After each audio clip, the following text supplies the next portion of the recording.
The Irene Dunn, Fred McMurray Show.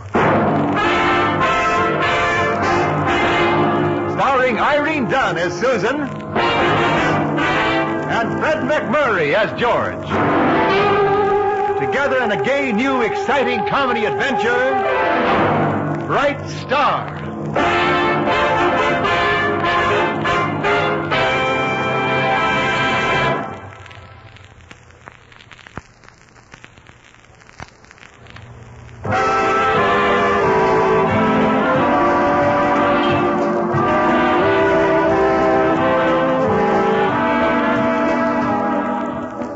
It's the Irene Dunn, Fred McMurray Show, with Irene Dunn as Susan Armstrong, owner and editor of the Hillsdale Morning Star, and Fred McMurray as George Harvey, her ace reporter.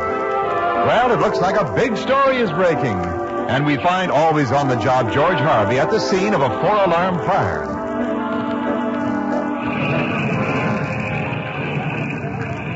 Hey, Lieutenant, how's chances of me getting inside? Well, sure, George, anytime. Anytime tomorrow.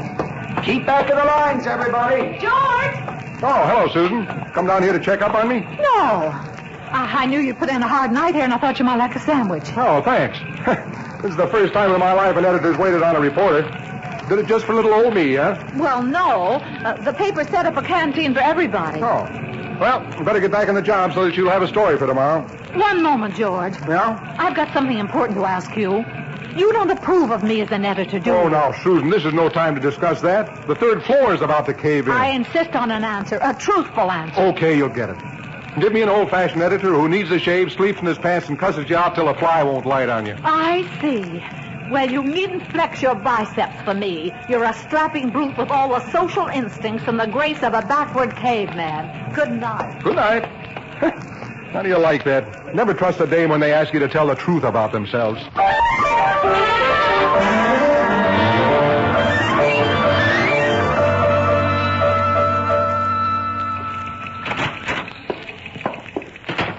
Anything I can do for you, Miss Armstrong? Good morning, Sammy. Yes, there is. You're an alert copy boy. How would you like to change jobs with me? Huh? No, I don't think that'd do either. I wouldn't even make a good copy boy. Well, sure you would. Any dope can do my job. Oh, thanks, Sammy. Sammy, man to man, what do you think of me as editor of this newspaper? Man to man, and I'm not going to get fired? I promise. Well, I'll say this about you. The last editor never got whistled at when he walked out the door. I see what you mean. Sammy, I'd quit on the spot if I could only once deflate the ego of George Harvey. If I could prove to him that I do know something about the newspaper business. Miss Armstrong, to be perfectly frank, Mr. George Harvey can be had. Do you think so? Here, read this morning's edition. Byline, George Harvey. Last night, the Stratford Hotel burned down. An unidentified spectator dashed through the fire lines into the blazing building to rescue an elderly lady trapped on the 3rd floor. He received minor burns and was removed to Lincoln Hospital. Well, that's very interesting. I'll say. Very good reporting. I saw that happen myself. Miss Armstrong, you missed the greatest human interest angle of the whole gosh darn fire. And so did Mr. Harvey. The hero is an unidentified man. Yes, I see. Of all the unimaginative reporting, why, this story could run for days instead of one edition. And I found out who the hero is. Who? Pendleton Martin. Pendleton Martin? I've never heard of him. Well, neither did anyone else. But we can build him up into a national hero. Yes. I can see it all. Bands playing, the key to the city, the governor shaking his hand, the mayor posing with him at a reception in my house. Sammy! We're going to make Pendleton Martin bigger than the atom bomb. You said it. Sammy, I think you've come up with a great idea. Now, you go and get Mr. George Harvey and have him here in my office immediately. I'll show him I'm the kind of an editor that hasn't shaved in 6 months, taken off my clothes in 12 hours, and I can outcuss the mealiest stevedore that ever lived.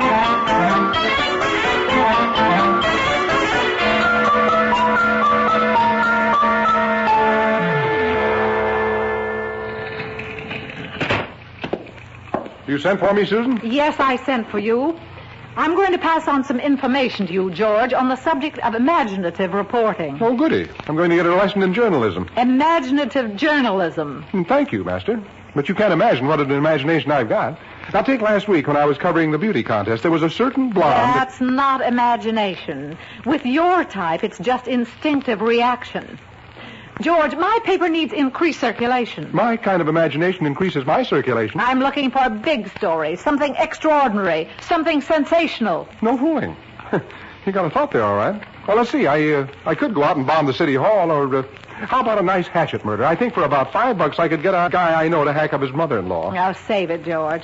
I thought you were a big shot, a never-miss guy, but you're a yokel. Last night the Stratford Hotel burned down and you covered it. Are you kidding? Of course I covered it. Like a blanket. What's wrong with my story? Fair for unimaginative reporting, but you didn't make it big enough. Not big enough. The hotel burned down to the ground. Not enough. You mean I should have spread the fire a little? Tried to burn down the whole block? You missed the real story. I bow to your superior wisdom. Instruct me, master. An unidentified hero. A man is a hero and you leave him unidentified. Oh, would it make him a bigger hero if you knew his name? It certainly would, and I already know his name. Mr. Pendleton Martin. You probably won't believe it, but I had reasons for leaving him unidentified. You know him? Never saw him before. He's from Detroit, I understand. Well, then you can't have any reasons. We're going to make a hero of this man, George. I've already arranged a reception for Mr. Martin at my home tonight, and there'll be more important dignitaries than there are people in this town. Susan, take my advice. Call it off. There you are. Haven't the faintest spark of journalism in your system. I'm strongly tempted to fire you. You can't. I just quit. Oh, well, now be sensible, George. Don't let a little incident like this make you do something rash. It shows a terrible weakness in your character. Okay, so I still work for you. I've got a strong character. You're not quitting? No. You're still working for me? Yep. Honestly? Honestly. Good, you're fired.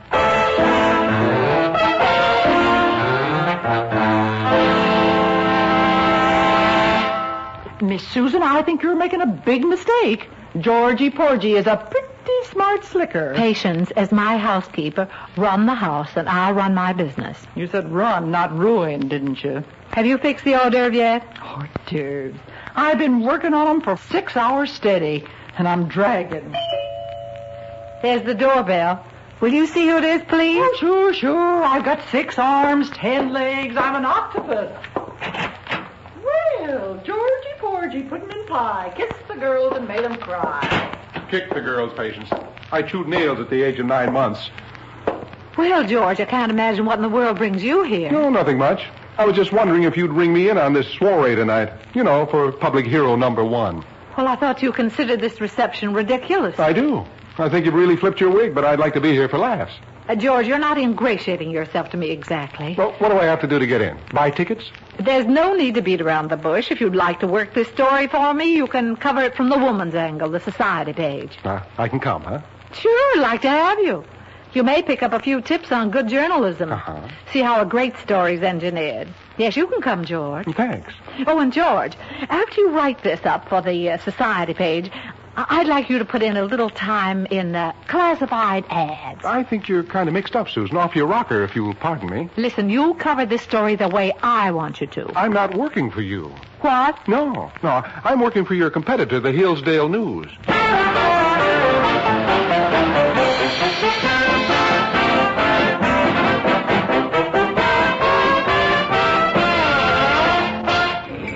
May I offer you some hors d'oeuvres, Mr. Mayor? No, thanks.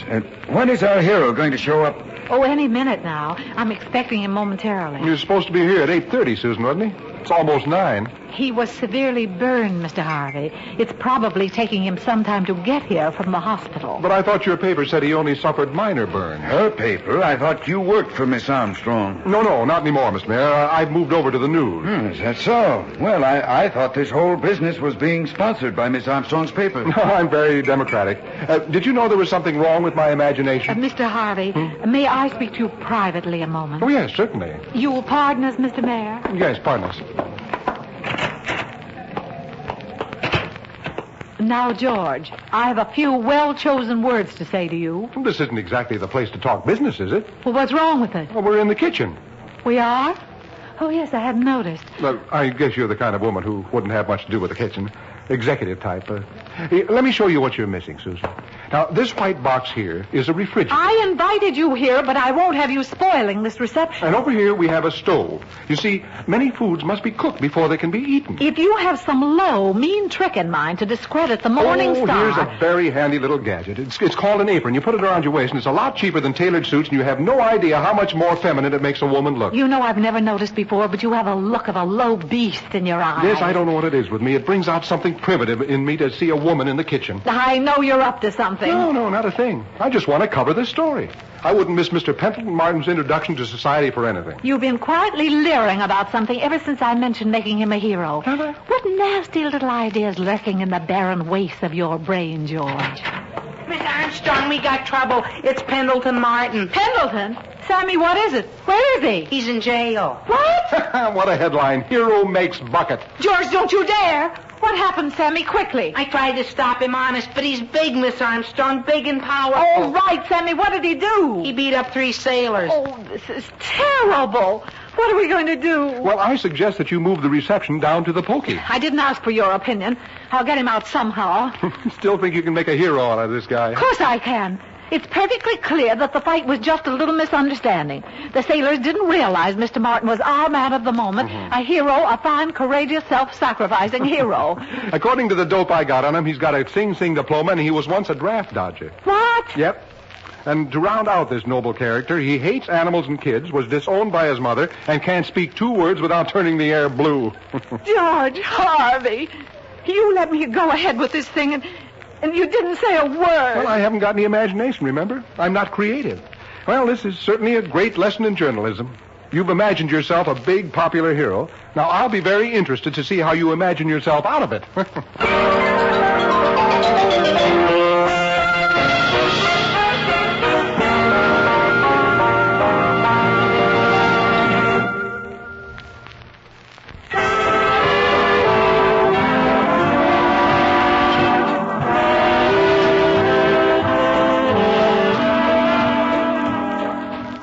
Now back to our 2 stars, Irene Dunn and Fred McMurray, and the second act of our story.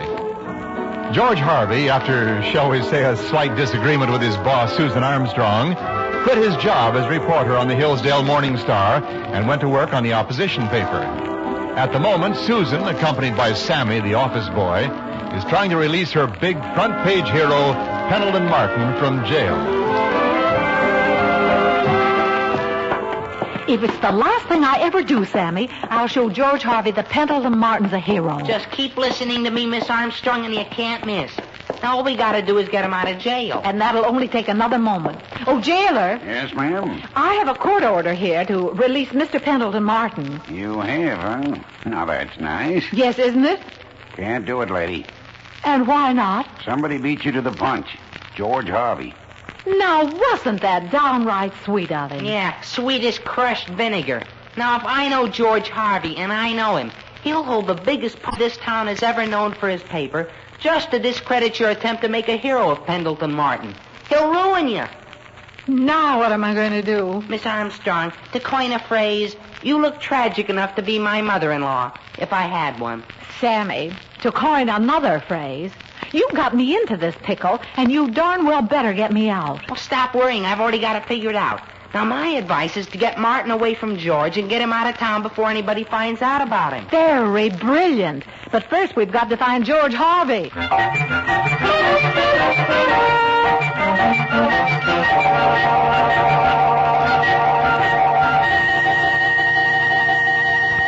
He isn't in his office. He's not at Peterson's pool room. He may have stopped by some girl's place.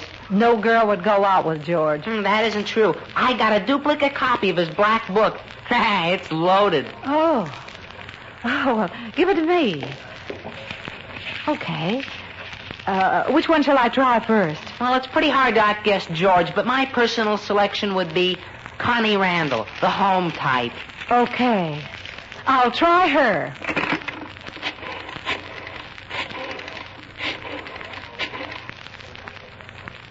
Hello? Miss Randall? After much deliberation, your name has been selected from a long list of contestants. Stand by for the jackpot question.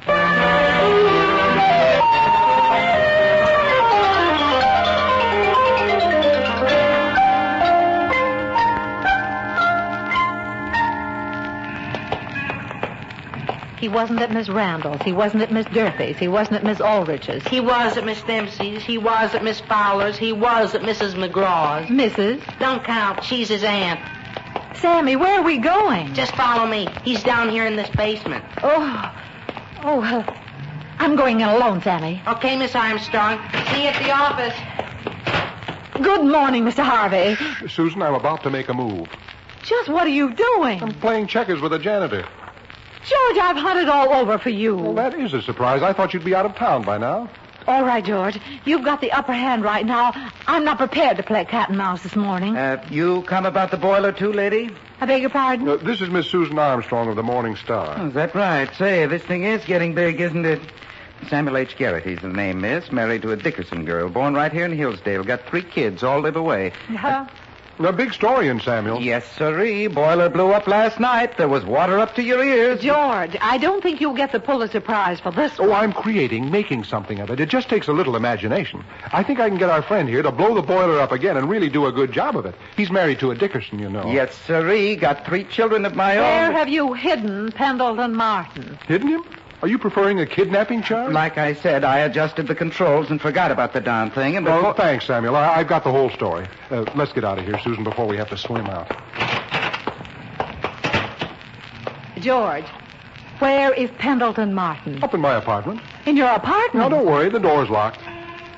George, I'm sorry we've had our little differences. Can't we be friends? Oh, sure. What do you want me to do? Well, I'd like you to come to my house for lunch today. Uh-huh. Well, you don't have to look at me that way. I don't have any ulterior motive.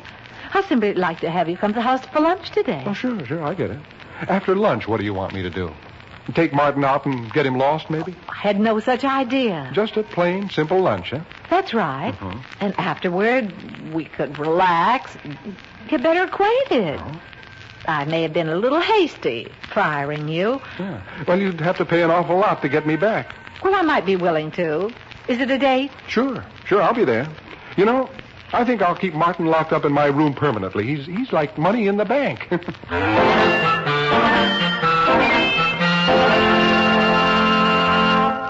Now, Patience, have you got everything straight? Naturally. As soon as I let Georgie Porgy in, I'm off for the afternoon. Correct. I've got to get his cooperation in this Martin matter, and I'll never get it by being an editor.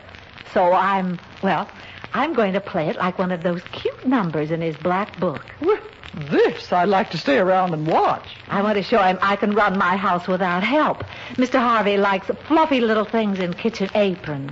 I hope this thing doesn't blow up on you like that nutty hero did last night. If you want my advice... I don't.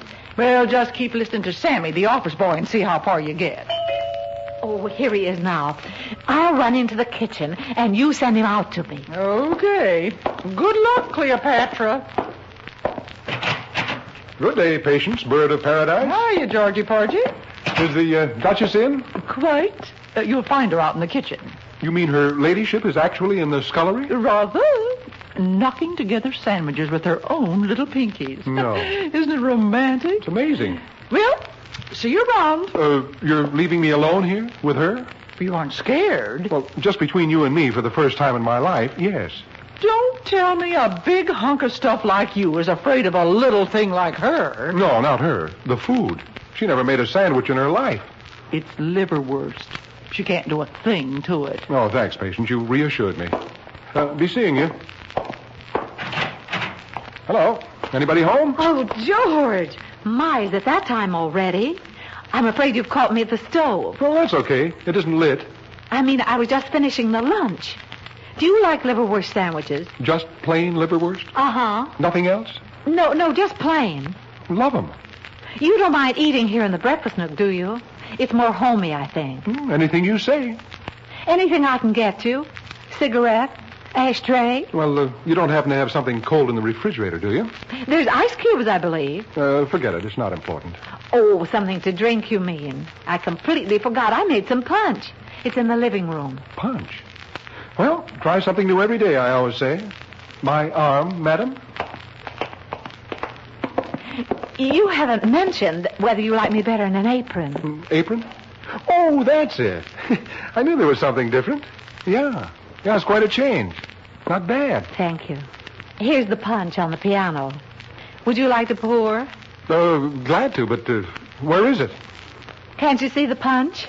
Well, I can't even see the piano. Do you always keep the curtains drawn in the daytime like this? Well, the sunlight fades the rug. Reminds me of the back room at Peterson's pool hall. You can get faded there anytime.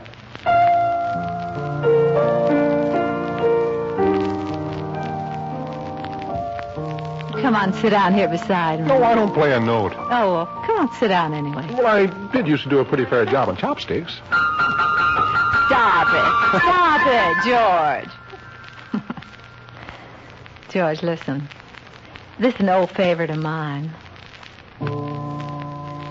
Someday he'll come along, the man I love, and he'll be big and strong, the man I love.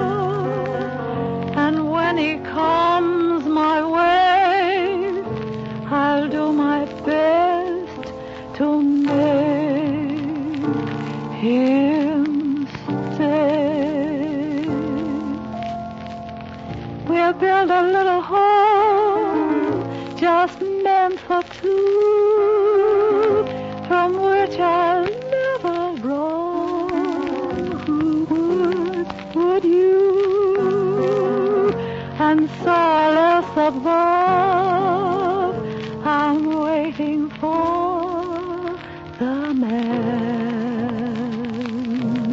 I love.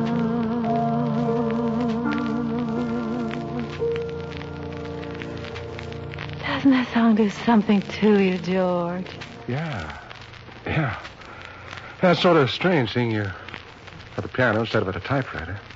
Oh, I inherited the newspaper. But I was born a woman, George. Yeah, I'm beginning to notice. You are? Uh-huh. You even smell good. Not like Quiller's ink at all. We haven't noticed a lot of things about each other. I know. Susan, what about the sandwiches? Oh, don't bother. They're only liverwurst. George. I hope you don't mind. Oh, what's a woman going to do, George, when you sweep her off her feet like that?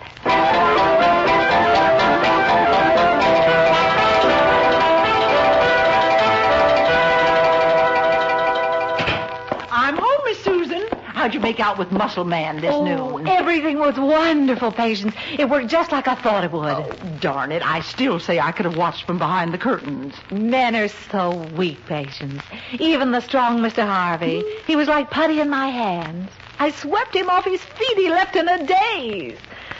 It's wonderful the magic a woman can work when she wants to. You sure fooled me. I didn't think you were much of a magician. Poor George. He kissed me. Oh, and then you told him to get that Martin character out of town, and he floated out of here on a cloud, huh? Patience. Oh, good heavens. What's the matter? Oh, darn that George for kissing me. I forgot to tell him about Martin.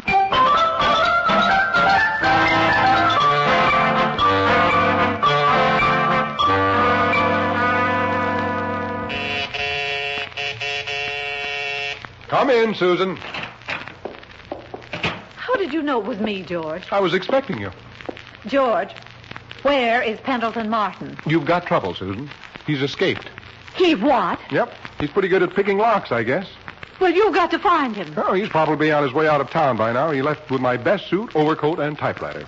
Oh, well, that's good. Good. Of course. Now I can write a glowing account of poor Mr. Martin and how he was called away suddenly without a chance to play the role of hero for me. It's really very funny, George. You see, that's why I invited you for lunch, to get rid of Martin. Is that right? In that event, I'm coming back to work for you at a $50 raise, and I'd like 2 weeks vacation with pay and a nice fat bonus. Oh, no, Mr. Harvey. No, the threat you held over my head has run off with your overcoat. Honey, doll girl, listen. I didn't trust that cozy little scene today. Martin didn't escape. I've still got him locked up. What a mean, despicable trick. I didn't think you'd lose your head so far as to put on an apron, make sandwiches, and above all, let me kiss you on the piano bench at high noon. George, listen. I'll admit I set out to trick you, but, well, something went wrong. Mm-hmm. After you kissed me, I forgot about everything else. Yeah. You looked a little stunned at that. Well, I was, believe me. So, can't we get together? Sure. I didn't really intend to leave the Morning Star for good. I'll report back tomorrow. You're working for me again? Honest? Honest? Then I order you to write a story, a glowing article about Martin, and get him out of town. Whoa, slow down. I can't write that article. I'm ordering you. Well, this may come as quite a surprise, but the police department will be taking your hero up the river tomorrow. They will? Mm-hmm. What for? They just uncovered evidence that Martin's the one who set the fire to the hotel in the first place. He's a notorious firebug.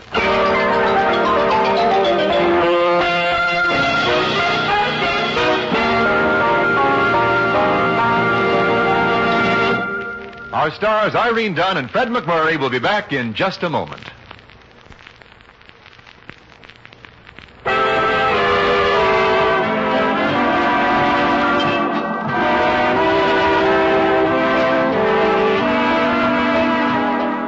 George. Yes, Susan? I'd like you to know that I didn't figure out all this hero business by myself. I figured that. Naturally, it took two great minds. Yes, Sammy's and mine. All I can say is, anyone dumb enough to go for that kind of imaginative reporting ought to get paddled. Oh, now don't blame Sammy. After all, he's only an office boy. I wasn't thinking of Sammy. George, you put that paddle right down. I will, right where it belongs. George, don't you dare!